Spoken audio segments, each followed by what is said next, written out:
Hello everyone and welcome to Made from Scratch Computers video computer lessons on how to install and run Malwarebytes Antimalware. Go ahead and click on your favorite internet browser, Google Chrome, and point it to our favorite download site, mfscomputers.com/downloads. Second from the bottom link is Malwarebytes Antimalware provided by ninite.com. Go ahead and click Save. Click on Malwarebytes and run. Preparing setup, downloading Malwarebytes, installing Malwarebytes, finishing and finished. Hit close. Get out of your internet browser. And now you've got a shortcut on your desktop. Go ahead and double click on that to run it. And you'll want to make sure that Perform Quick Scan is checked. Go ahead and hit Scan.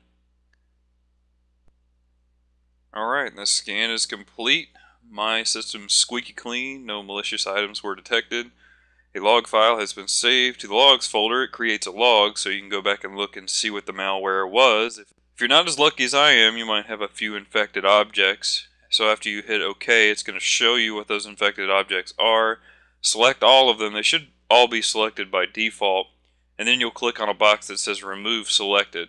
And it'll go in and wipe out those pieces of malware. It'll prompt you to restart your computer, so go ahead and do that, and it will remove the ones that it can't remove while Windows is running as the computer is restarted.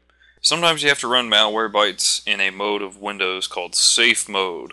When you get a really pesky piece of malware like a rogue antivirus, it's going to hijack your system and not let you do anything at all. Sometimes it won't even let you boot into safe mode, at which point you're going to need to call in some professional help. But to get your computer into safe mode, you can just Google booting computer into safe mode, or a real neat trick is if you wait till after what's called your splash screen, which is usually your computer manufacturer's logo.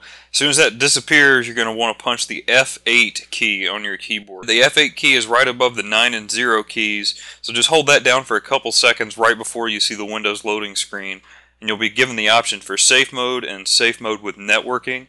Go ahead and select safe mode with networking. That way you can download Malwarebytes, or you can update it if you need to make sure you can get rid of the latest malware. Just run it like normal, do a quick scan. Might not even be a bad idea if it's a really nasty one to do a full scan to make sure you get your whole system clean.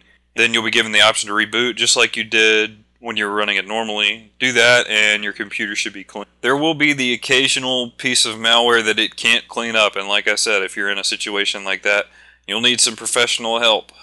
So, Malwarebytes, great program. Run it once a week just to make sure your system stays squeaky clean, because some stuff will slip through the cracks of your antivirus every once in a while. That will just make sure that none of your identity is at risk, your computer's going to run faster, and you won't see pop-ups and just various amounts of things that malware can do to you. So, a lot of people ask me the question if having all these scanning programs on their computer is a bad thing, and the ones that I recommend that you install aren't. The only active scanning program that I recommend that people install is Avast free antivirus, and that's the only program that's actively running and scanning for threats. Malwarebytes only runs, the free version only runs when you tell it to run, so it's not going to bog down your computer, and it's not going to conflict with any other program that you might have. It's just going to be kind of like a backup program to give support to the other programs and make sure they're performing the way they should. So don't worry about running multiple programs, you'll be okay. If you're having issues with malware or any other funny computer software issues, feel free to hop on crossloop.com/meflowers and let's get remote connected, and I'll take a look at your system and see what we can do to speed it up. It's a very cheap way to make sure your computer stays running the way it should and helps you resolve any issues that you can't quite figure out on your own. Now, I can't go and install RAM for you. I can't do hardware stuff, obviously. I don't mind talking you through that stuff, but mainly what I would do are things like this, like software sweeps, installing programs, getting rid of stuff you don't want, getting rid of startup programs, and things I basically show you how to do for free in these videos. So if you don't feel like watching all these videos and want somebody to do it for you, I'd be more than happy to. Just go to crossloop.com/meflowers. And as always, if you have any questions, if you have any comments, feel free to drop me a line at mfscomputers.com/contact, and I'd be more than happy to hear from you. or leave me a comment on this video and I'll be happy to respond as soon as I can. Thanks for watching.